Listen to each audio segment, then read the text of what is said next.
ఆ సెక్రటరీస్ తెల్లారకుండా అక్కడికి తెచ్చి పొద్దుటే ఫంక్షన్లు పంచిపెట్టేటటువంటి పరిస్థితి ఉండేది.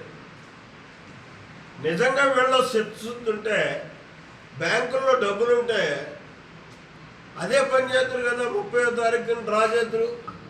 ఇప్పుడున్న ఏదైతే ప్రచురణ ఏర్పాట్లు చేశారో ఆ ఏర్పాట్ల ద్వారా ఇప్పటికప్పుడు పంపిణీ జరుగుతుంది.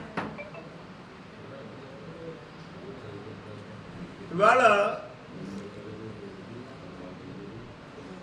ఇప్పుడు ఉదాహరణకు ఒక్కటే చెప్తాను. మరిపాక అనే గ్రామం ఉంది మన మండలంలో. 350 ఫంక్షన్లు ఉన్నాయి.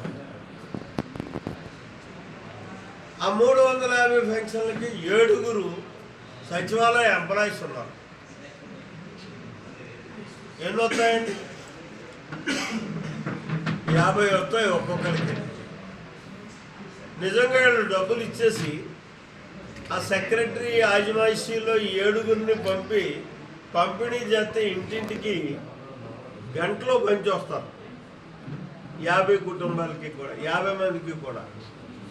దీని కేవలం రాజకీయ ప్రయోజనం కోసం, రేపు జరిగేటటువంటి ఎన్నికల్లో రాజకీయ లబ్ధిని చేకూర్చుకోవడం కోసం ఒక గ్లోబల్ ప్రచారం చేస్తున్నటువంటి పరిస్థితి ఉంది.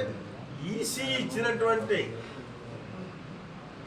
ఆదేశాలనే ఈ రకంగా గ్లోబల్ ప్రచారంతో చంద్రబాబు నాయుడిని న్యూనతపరచడానికి చేసేటటువంటి కార్యక్రమం ఇది. తెలుగుదేశం పార్టీ మీద బుర్రజల్లుతున్నటువంటి కార్యక్రమంగానే దీన్ని భావించాల్సి వస్తుంది.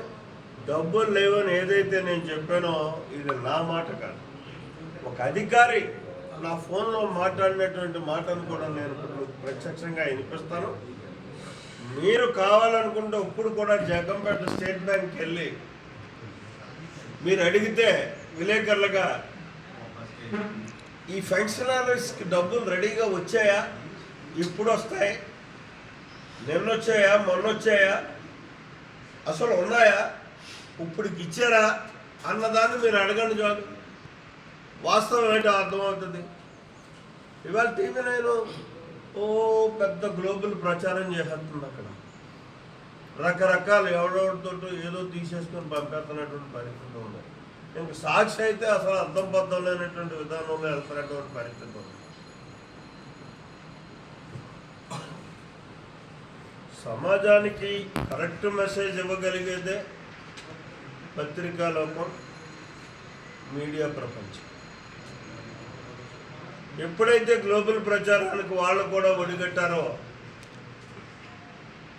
నైతిక విలువలు ఎక్కడ ఉంటాయండి? వాళ్ళ మీద నమ్మకం ఎక్కడ ఉంటుంది?